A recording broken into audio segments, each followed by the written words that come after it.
Well, hello everyone. Welcome back to the seventh and final session of today's Keep Thriving Wellbeing Conference 2022. My name's Stephen Cook. I'm Head of Policy and Communications at the British Safety Council, and I'm chairing today's conference. Congratulations if you've made it this far from the beginning of the day, but do stay with us for what I'm sure will be a great final session. This time, Irfaan Arif is speaking about psychological safety and inclusion in the workplace. So I'm going to welcome Irfaan. Hi. Irfaan established his own behavioural science and inclusion consultancy, Develop Minds, in 2012, and has since worked with clients across all sectors, including finance, tech, film and TV, transport, health, legal and travel. And Irfaan has led the diversity and inclusion agenda for a range of organisations, including 2 large universities, helping them to address gender and ethnic diversity. So I'll say, Irfaan, take it away. Thank you, Stephen. So yeah, good afternoon, everybody. Again, as Stephen's kind of already introduced, my name is Irfaan Arif. Again, my interests and my background is pretty much, working in this field of diversity and inclusion, and specifically from a kind of behavioural science and psychology perspective. And I guess the topics that we're going to discuss today is psychological safety and inclusion. There's a massive linkage between the two, and actually between everything that's been discussed on some of the sessions today. So I've been listening in and out of the sessions as we've been going through them throughout the day. And there's a lot of commonality there, and hopefully when we finish by the end of the session, we can get a bit more insight into actually how does inclusion link with wider organizational culture? How does that link with psychological safety within the organization?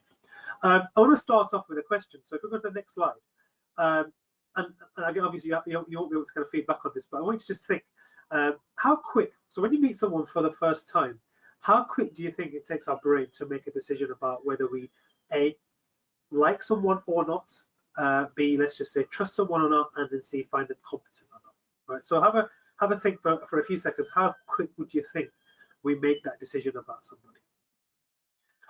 And next screen. So according to psychology, according to kind of research on first impressions, when I did my master's in psychology, I was looking at first impressions, and the research is it takes us around 30 to 40 milliseconds, right? So literally as soon as my camera came on today, your brain already categorized me into like, not like, trust, not trust, competent, not competent, right? And then now if I started off subconsciously, right, this is in the first 30 to 40 milliseconds, if I started off in your not like category or not trust category or not competent category, now it's my job to kind of convince you otherwise, right? So I'm going to try and kind of overcome those first impressions. Whereas if I'm in the other category of like, trust, competent, it's a little bit easier for me to continue, and hopefully you'll kind of be looking for the positives, right? You've already got a sense of, yeah, I like the sound of him, like the look of him, seems like he's a trustworthy guy or whatever. I might already have won you over a little bit with that first impression, right? And there's many reasons why, many different kind of influences in terms of what influences how you might put me into what category, right? So the brain doesn't change, the function of the brain doesn't change. We work this with it is as it is. We make these first impressions, count. The question is what influences my category, what influences your categories, right? And so we're going to focus a little bit on that during the first part of the session. But our map of the world generally is limited to our environment, our networks, and our influences. And sometimes if you think about it, I mean, you can think about Facebook, think about Twitter, think about social media, even work environment, work groups, right? So kind of cliques at work. What we often have is echo chambers, right? So, and echo chambers are basically environments where we are surrounded by people that are very much similar to us in thinking. And then we kind of feed information into that echo chamber, and we receive information that feeds into our map of the world, right? And so we don't necessarily always come outside of that, and we see the world in a particular way. And the question is, a lot of this thinking, a lot of the impact of echo chambers, etc., also contributes to how we then engage with the wider world around us. Now, I'm going to talk about, when I talk about inclusion, I tend to think about it in kind of 3 different perspectives. So if we go to the next slide. Traditionally, when you think about diversity, when you think about inclusion, when you think about bias, you think about equity, equality, we tend to think about what I sometimes call interpersonal relationships, right? So from an organizational perspective, we have our equal opportunities policies in the past, or we've got the equality and diversity policies today, and they're very much there to govern behavior, right? So how does to make sure that person A does not discriminate against person B. And so that's generally what our perception about our understanding of this subject has been for quite a long time. And don't get me wrong, a lot of organizations are looking at it in a very different way, maybe looking at it more institutionally, more systemically, but majority still kind of have that focus on behavior. How do we change behavior? And actually, if you kind of reframe this whole conversation about inclusion a little bit, and let's look at it from three different perspectives. You can look at it from the perspective of design, you can look at it from the perspective of decision making, or you can look at it from the perspective of behavior. Right? So products in terms of design, in terms of how we design our world around us, our environment, our experiences. Thinking about when we design products, who are they safe for example. Decisions, how we hire, how we promote, how we assign responsibility, how we assign project leads, and so on and so forth. And then behavior, who we exclude or we include, right? Who we support, who we don't support, the everyday behaviors in the work environment. And the outcome from those three different perspectives is essentially whether someone feels a sense of inclusion, whether someone feels like they belong, whether it has an impact on performance, safety, but also well-being, right? So well-being is massively linked with this conversation on inclusion. So I want to share some examples with you. So if you just go to the next slide. So I want to think about a couple of examples from the perspective of bias in design, and how kind of our blind spots, if you will, can lead us to design our environment in a way that benefits one group of people compared to another, for example. So if you go to the next slide. So these examples are from a really good book, by the way, if you're interested to kind of follow up on this a little bit more. It's called Invisible Women by Caroline Criado Perez. And she gives lots and lots of examples. I've just picked a couple here. So she talks about, for example, crash test dummies. Right now, if I could engage with you, I'd ask you the question: well, what's the significance of crash test dummies? What's the link with equality, inclusion? So traditionally, when crash test dummies, when car manufacturers used crash test dummies, they had one for male kind of bodies and one for female bodies. The average weight and average height for a male crash test dummy was around 5'9" and around 70 to 80 kilograms. I think it might be wrong, kind of. Like 5'10", but it's around 5'9", 5'10". That's based on the average height of men, which is closer to the average height of men. The crash test dummy that was used for women was, and again I might be slightly wrong here, but I think I remember it was around 4'11", I think it was, and around 50 or 40 kilograms. It was really small, right? More like a 12-year-old girl rather than a kind of average weight and height and size of a woman. And what that led to is car manufacturers developing cars that are safer for men. Right, or people that on average height are taller, for example, and so forth. And so there was a couple of universities in the US that studied accidents by men and women, and similar accidents, right? So men and women experiencing similar types of accidents. Men were 70% more likely to survive an accident compared to women. And again, it's asking the question: how are we designing? Are we asking the question, who does this impact? Right? The example in the middle, that's to do with heart attacks. Some of you might have come across this kind of example before, but women were more likely to die from a heart attack until relatively recently compared to men. Right? And that's because symptoms traditionally are based on men. Right? The research is based on men, and so on and so forth. So the traditional symptoms, what sometimes called the Hollywood symptoms, you've got your tightness in your chest and shooting pain down your left arm, are traditionally based on men. And you'd have women who might experience palpitations, stomach pain, and would come into the doctors and would often be given tablets for anxiety or something, and so they'd often go and they'd be misdiagnosed, and they were more likely to die from a potential heart attack. Again, the question is around who's the world designed for, right? How are we doing our research? Whether that be in terms of medical research, whether that be other research in terms of our environment. Who are we considering? How are we doing impact assessments, for example? The final example I really like is to do with snow, right? And what the small town in Karlsgård, and what they found was that women on average were admitted into hospital at a higher rate than men. Now, the most popular answer when I ask the question is, why do you think that is shoes, right? Or dress, or all this kind of stereotypical kind of thought processes of, you know, what might men do, what women do. And so when the council were looking into these differences in admittances into hospital, what they found was that, so obviously they had to look at lots of data, and so they looked at patterns between men and women, or actually no, they looked at patterns of people who commute to work and people who would kind of take footpaths, do other things, and so on and so forth, public routes. And what they found was a high proportion of men would take what they call a single chain journey from A to B, right? So they'd commute to work, they're more likely to drive to work.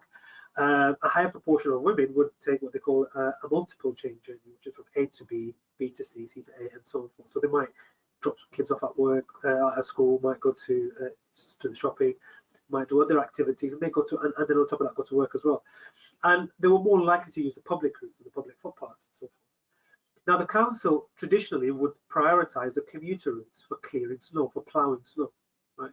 And so those routes were generally safer, right? So people get to work and so forth, but whoever was using the public footpaths and public routes were more likely to slip, trip, fall, and so forth, and hurt themselves.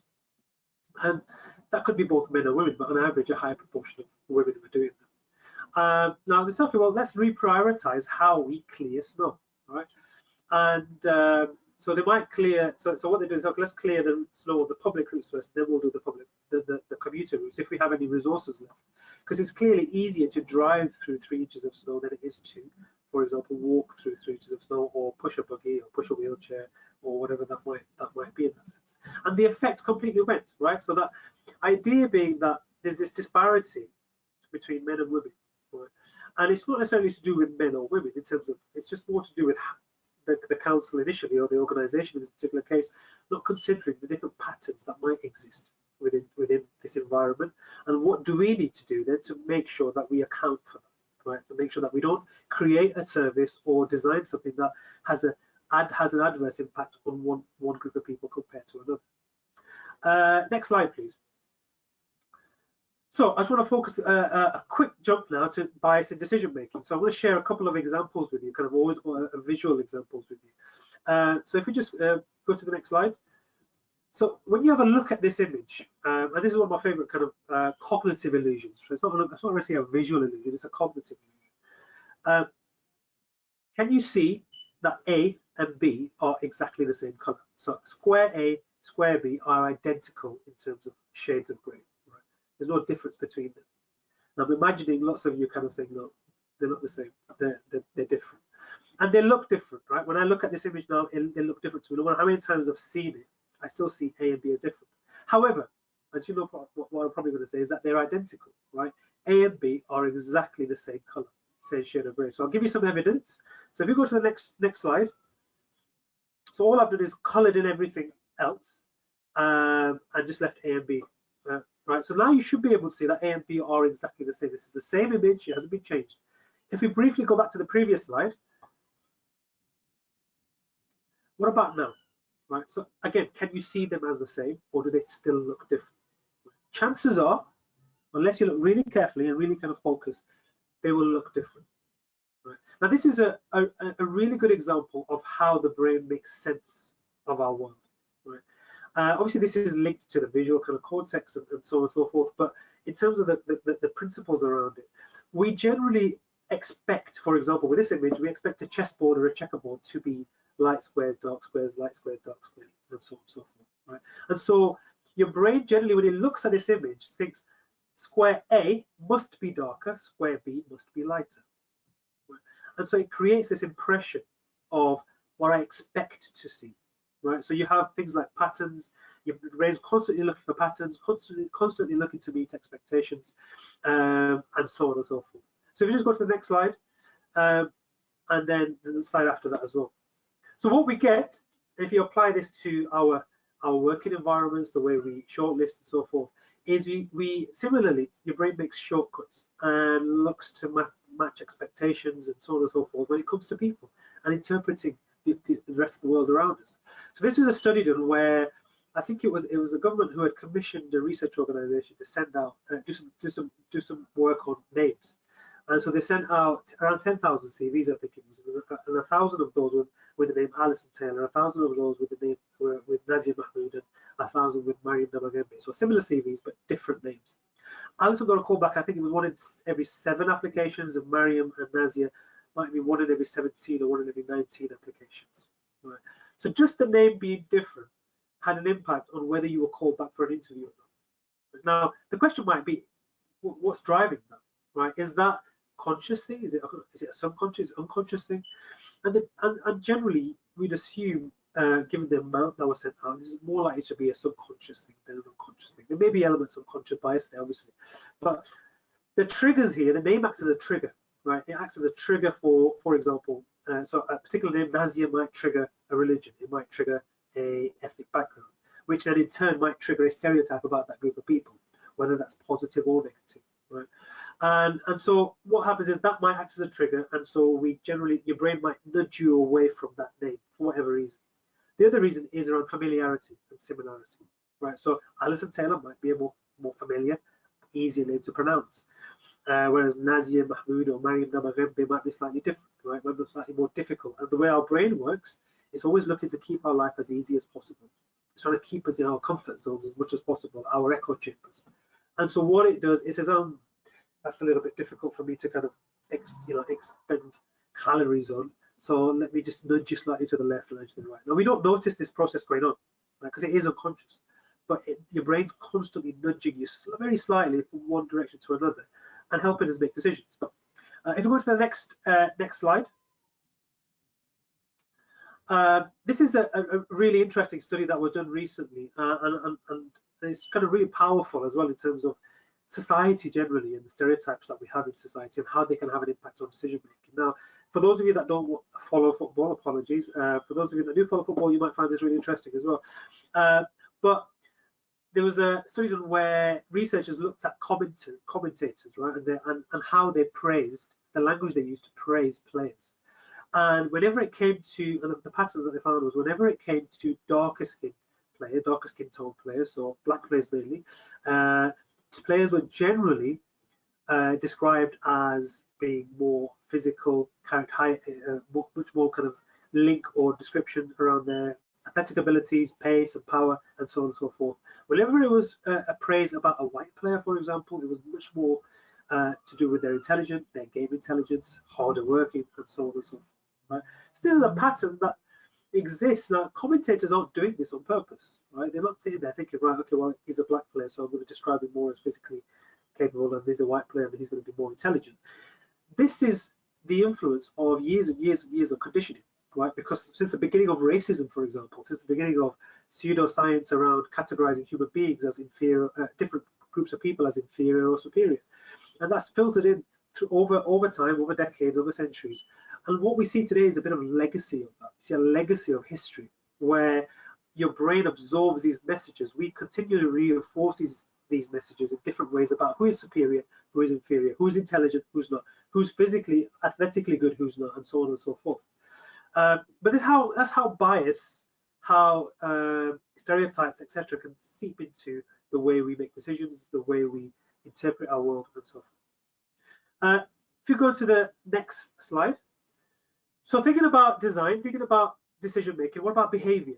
Now, so if you go onto the next slide, behavior can come in many different ways, right? So there's one kind of way you can think of behavior in terms of micro behaviors, and so those are those everyday behaviors that we don't always think about, we don't always do on purpose. Right? It's just normally a part of or a pattern of our play, pattern of how we think and how we engage, and so on and so forth. So you might have something called micro inequities or micro affirmations. Micro inequities are the negative behaviors, if you want, so being interrupted regularly, being excluded from meetings or social events, for example, multitasking, consistently being asked to do more things than you're required to do, being ignored, right? Thinking about body language. Do I generally have open body language towards some people more than others, or closed body language? And also inappropriate questions, right? I might ask more inappropriate questions to some people than others. So these are your micro inequities. And the whole point of micro behaviors and bias is that these are consistent behaviors towards some people compared to others. Right? So when you think about impact, think about experiencing something on a daily basis, on a weekly basis, and the impact that might have over time. It'll probably leave you exhausted. Right? Public recognition of the kind of, if you think about the kind of positive micro affirmations, is the kind of positive side of the micro behaviors, which is giving more recognition to some people, referral to the work of a person, invitations to meetings, gatherings, and so on and so forth, introductions, emphasizing the positive, and also eliciting input. Right? The question to ask yourself is there pattern in my circle of friends, in my circle of people at work, for example, do I exhibit these behaviors to different people or different groups of people, for example, and who might they be? Right? So these are micro behaviors, and they can have a huge impact on a person's sense of belonging, sense of inclusion, and also sense of safety. Right? Now, next slide. So kind of swiftly moving on to psychological safety. Inclusion is at the core of psychological safety. So what we've just discussed is ultimately kind of almost the first stage of psychological safety. So just kind of onto the next slide. Before I define psychological safety, I just wanted to kind of highlight that the impact of psychological safety or the lack of belongingness, for example, is actually sometimes seen as more equivalent as actually can you just go the next slide, which is the animation, sorry, to click on things. So basically when Maslow was looking at the hierarchy of needs, his whole thinking was that, well, actually we've got the physiological needs at the bottom, right, and we've got everything comes after that. So we have our basic needs that need to be met first, and then everything that comes after that. And then we had someone called Margaret Mead at the time who was doing similar research, and she actually said, well, actually, hold on, I think belongingness is actually more important, or not more important, but is as important, in the sense that when a baby's born, the first thing you're looking for is that connection to your parents, or and you're straight away you're looking for that kind of comfort, that belongingness in that sense. Next slide, please. And research shows that being excluded from a group, for example, triggers activity in the same regions of the brain associated with physical pain. So think about that for a moment. I mean, when we think about inclusion, we think about exclusion, right? The long-term impact is ultimately well-being, right? Think about the impact on mental health. Think about the engagement within the organization and what that means. And so it all links nicely to kind of this idea of psychological safety. How do you create an environment where people feel included, but also take it further than that, people actually feel they can contribute to the organization? So if you go to psychological safety, as a next slide, sorry, as a definition, you could define psychological safety as an environment of rewarded vulnerability. Right? So this is some research done by a guy called Clark, I think it's Liam Clark, and he talks about the 4 stages of psychological safety, but he defines it as an environment of rewarded vulnerability. Next slide. And what he basically talks about is when vulnerability is punished, right? So think about what vulnerability is in a work environment, in an organizational setting. Right? Just reflect on that. When might you exhibit vulnerability, right? In your teams, thinking about the people around you, right? When vulnerability is punished, basically identity, social interaction, and performance become expensive. Right? So as soon as I expose myself in some way, right? I'm asking a question to a senior leader, for example, or I'm challenging a colleague on something, I'm showing a bit of vulnerability there, right? But as soon as if that isn't welcomed in any way, and that's punished either through negative feedback, either through being excluded the next time, then what I've done is that interaction is now expensive for me, right? Because it's had an impact on my identity, it's had an impact on that social interaction, but also my performance going forward. Next slide, please. So if you think about some of the questions that you might ask when you think about psychological safety, so just reflect on some of these questions. Have you ever felt excluded in a social setting? Have you ever been afraid to ask a question? Have you ever remained silent when you knew the answer to a problem, for example? Have you ever had someone steal credit for something that you did? So I won't go through all the questions, but just have a skim through those questions. And chances are we've all probably say yes to some of those questions, right? And think about what the impact was. What was the long-term impact? What was the short-term impact? It might be that you've only experienced this very limited way. It's not been that impactful. But then, some people might experience this on a daily basis for whatever reason. It might be linked to diversity, right? Who they are, identity, or it might just be linked to the work environment, the culture of the organization. Right? Next slide, please.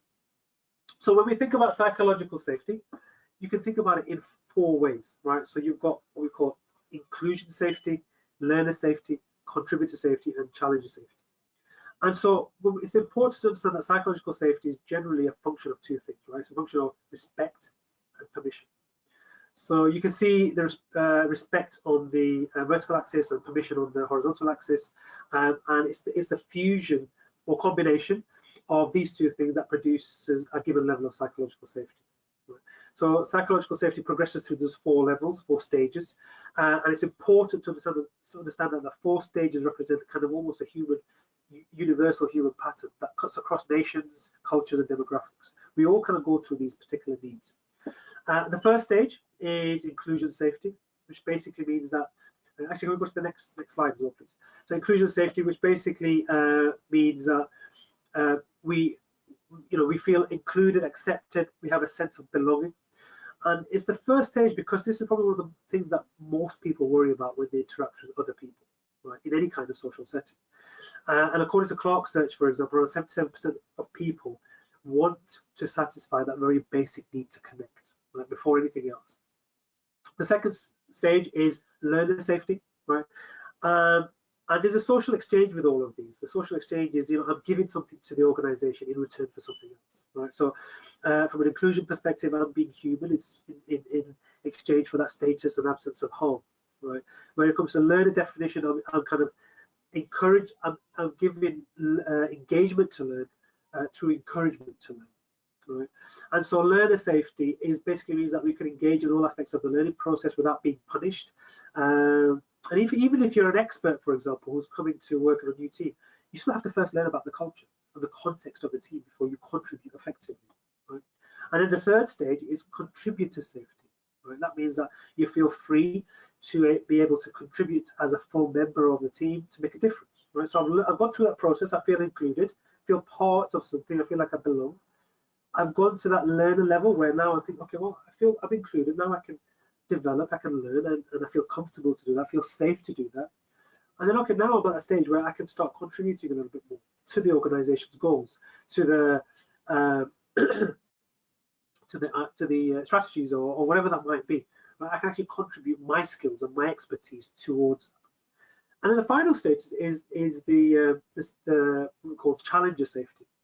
And this basically means that you can challenge the status quo without being punished, without retaliation, without retribution, or jeopardizing, for example, your personal standing or reputation within that team, within an organization.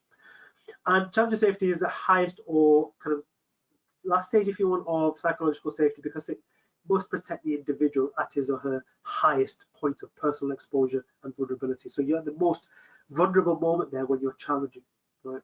And it requires the organization needs to protect you for you to exchange that challenge, right? Next slide, please. And so basically, we think about psychological safety, think about the impact of not having psychological safety. So if you look at the spiral at the bottom, you get groupthink, you get blame, the organization generally becomes much more risk averse. A lot more silence and shutdown, right? From an individual perspective, collectively as well, how we engage with each other. And as we increase that, we have more inspiration for openness, right? We have more trust, we have more curiosity, creative solutions, right? So reflect on that, on these things, and reflect on what culture do you have in your organization? What is it like? There may be elements, pockets, teams where psychological safety is super high.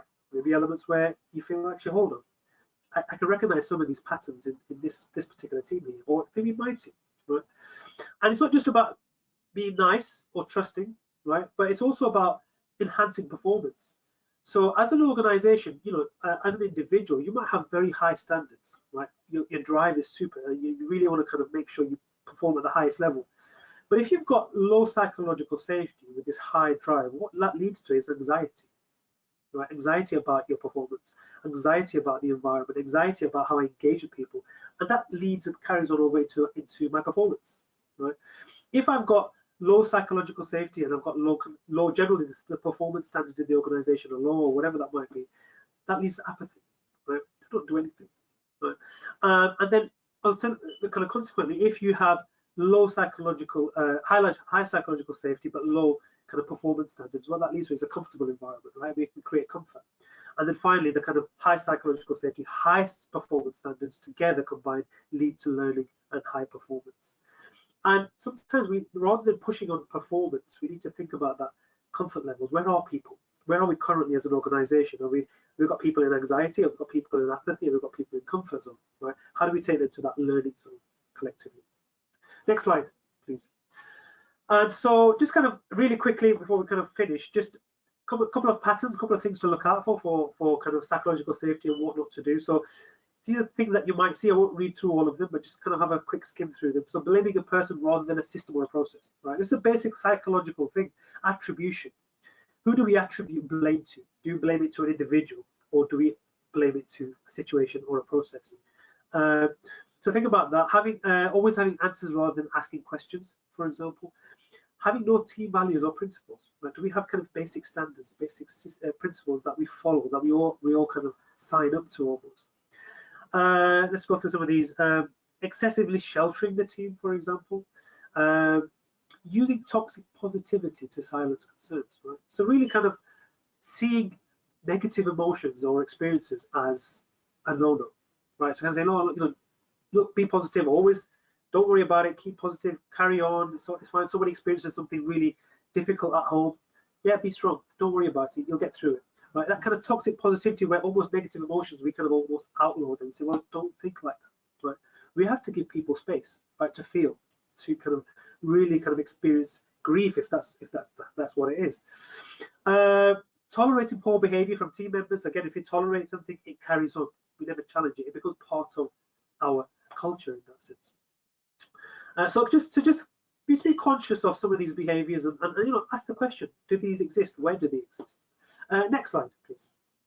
And kind of the opposite, if you want, is just to kind of get the basics right. Be inclusive in your decision making. Be conscious of decision making. Who is involved, right? Who do we ask questions of? Who do we bring in to make more inclusive decision making?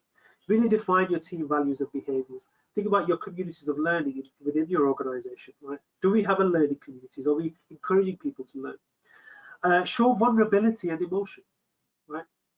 As leaders, we need to show vulnerability for others to feel safe to kind of show vulnerability as well, right? And I guess whenever we model something, model behavior of some sort, right, we need to kind of create that environment where people can look up to us, look up to leaders, but also look up to each other in that sense.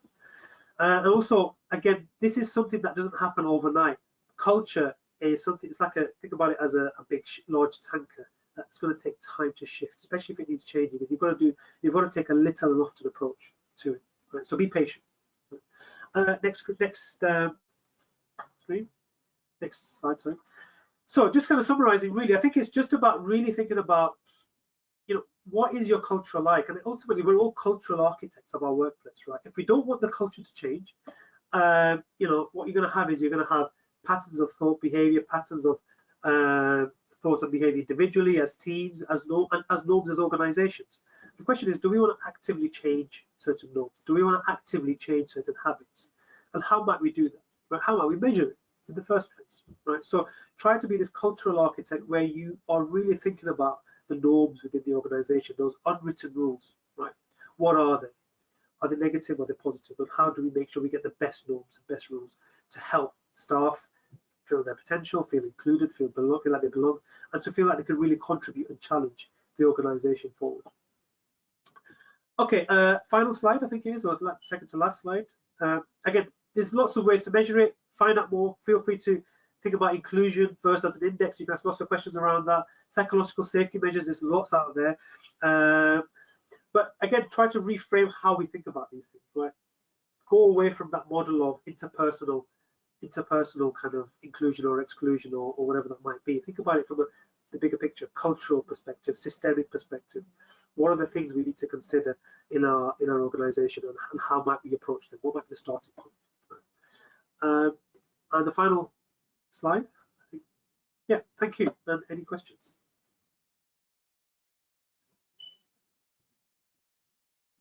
Well, thank you, Irfaan. I mean, really interesting stuff, actually. And I'm sure you've given everyone really good food for thought. In fact, someone has actually, rather than asking a question, they've just wanted to say what a fascinating session they found it. So Obviously, that's a sign that people have found it really good to listen to. But and actually, someone else has just said that they're reading Thinking Fast and Slow, I think it's called, by Yeah, Daniel Kahneman. yeah, So yeah, your opening made them think of that as well, about making assumptions about people and which bits of our brain are doing what, I guess, is the point yeah, around that. And you're obviously familiar with that as well. Um, uh, okay, so I mean, and I think you drew the link really interestingly between well-being and inclusion there, actually, and the cultural aspects. But just a couple of questions first. I mean, one that might be a bit of a devil's advocate, but sure.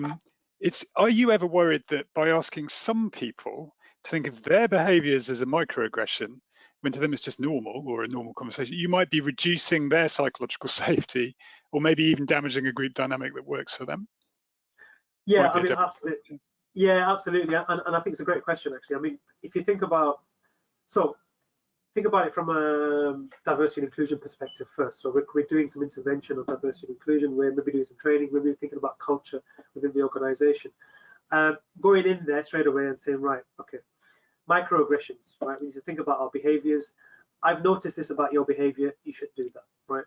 You should do that. You should behave that way. And that approach generally doesn't work. And if you think about with children, you tell people what to do, what not to do. It doesn't work. You have to create that environment first, where you say, right, okay, we want to have a conversation. Here are some observations that we have. There's no right. I mean, when I say everyone's experienced different things in their life, and sometimes when I do some training around this, I always start off with the question: name a time when you felt excluded, right? A time when you felt marginalized or you didn't fit in. And what that does is it allows everyone to think about it from their own perspective. But it also then allows us to listen to other people and say, yeah, I never thought that you might experience that. I never thought that you might experience that. And I think it's just a bit of empathy, but we need to create a safe space to have that kind of conversation. But it's a difficult conversation, and what difficult conversations do is they create discomfort. They create cognitive dissonance in our brains, and our brain tries to avoid it. And so we either go on the defensive or we completely avoid the conversation completely. But as soon as you break down those barriers a little bit, and that makes the conversation a little bit easier. Yeah. So this that might partly answer this next question that's coming. But Yeah. how do you? They want to know, how do you change negative norms though when they've been present within the Yeah. same group for a very long time, potentially many years? You know. Yeah, and yeah, and it's that's go back to my analogy of the Mm, ship, right? The big ship. It takes time for us to nudge mm, it slightly. If I want to completely take a U-turn, it takes time, and I think it starts often. It has to start off at different levels. So you have to start off at leadership. Obviously, it needs that leadership, not just support, not just the lip service. I'll put it that way. It needs kind of real kind of embodiment of what these values and principles mean. People need to see leaders behaving that. And often when I speak to managers at that lower level, for example, or staff, one of the things I always hear is, well, what are the leaders doing about it, right? So there's that, and this really quickly, it's just maybe trying to approach it at different levels. So there's this model of oppression, right? And I'll really quickly, just before, I appreciate time finishing. that's okay. You So, can go ahead. yeah. So this is model of oppression, and it basically says that there's 4 ways that you can look at discrimination or oppression. Now, as I said at the beginning, traditionally we see it as an interpersonal thing, but there's a level above that and 2 levels below that as well. The kind of overarching level is ideology, right? So what is the ideology or societal norms that we're constantly absorbing, right? So think about gender stereotypes for a moment. Women as a norm in society are expected to be soft, caring, nurturing, etc., etc. Men are expected to be strong, competitive, loud, and so on and so forth. And then we often have to we're often either put into those categories, or we end up being assessed based on those norms, right? So as a female leader, right, she comes in and she shows leadership skills, strength, confidence, etc., etc. But what she's doing, she's violating my norm that you're supposed to be soft. And so I assess her as being bossy, as being arrogant, and so on and so forth, right? So that's that kind of ideological level. Then you've got the institutional level, the systemic level, where it's the policies, the procedures, the way we design the workplace, for example. How much bias is built into that? How much of those norms are built into that? Then you've got the interpersonal level, where that's probably strongest at, which we can have the policies, that you can't say this, you can't do that. This is a zero tolerance approach to discrimination. Then you've got the final stage, which is that internalized stage. And that's, imagine somebody being told, I don't know, over a year, and even shorter, for example, that, oh, you're not worthy, or someone's excluded on a daily basis, or someone's not included into a meeting, for example, or someone's told that you're not very intelligent, whatever that might be, these negative things that you might, we're going to internalize that, we're going to stop believing it eventually, right? So one way to do it, going back to the question, is approach it at those different levels, right? So ask the question at systemic level. So systemically, first of all, what do we need to consider? What are the blind spots that we have? Think about it from interpersonal level. Think about those micro behaviors, microaggressions. We might need to do a little bit of awareness raising to start with, a bit of education before we go into a slightly more deeper level type of kind of behavior change. And then internalize. Ask the question, right? Do we think about the promotions processes, hiring, all of these things? Is there an element where staff don't come forward? Is there an element where staff feel like imposters within our own organization? Right? There's no simple answer to that, and I could go on and on and on, but it requires a multi-pronged approach. And I guess the best piece of advice I got once was that whenever you want to tackle something large and complex like culture change, is you need to take a little and often approach. Right? Sometimes we come in with big initiatives, big interventions, which have a bit of a spike, but then they don't continue sustainable. So yeah, little and often, absolutely. Well, that's a great note to end it on. I think someone wants to know, have you written any books, Irfaan? I've just actually written my first ever chapter in a book, right? And that's that's on mindset. So it's keep an eye out for it. It's Stephen. Okay. It's a guy, Stephen Frost, who's edited it, so it'll be out at some point soon. Lovely. But I haven't written it. Brilliant. Well, thank you so much, Irfaan. A really great way to end the day. So thank you. Thank you. And indeed, and thank you very much. Thank you. Indeed, thank you to all our speakers today, particularly Dr. Steve Foreman, who delivered our keynote address at such short notice as well, but also the many different organisations that have been involved in helping us explore the different facets of supporting and improving wellbeing in and outside of work. So, I mean, I hope you agree with me, they've each given us great insight into the breadth and range of issues involved. They've provided us with some really practical ideas and solutions as well that we can all take away and make use of in our own workplaces. I know some of you have already said you will be in the chat. I urge you though to jot down maybe at least one or two things you might do differently or suggest you could try out following today. But I really thank you all for joining us and staying with us, and I hope you found it as interesting and stimulating as I have. You will get a follow-up with the recorded sessions and any further resources that you might find helpful. But we'd love it if you'd complete a short survey. You will be taken to this once this session has ended, so do stay with us and tell us how you found it. But from me, thank you, and from everyone involved as well in the Keep Thriving Wellbeing Conference 2022, goodbye.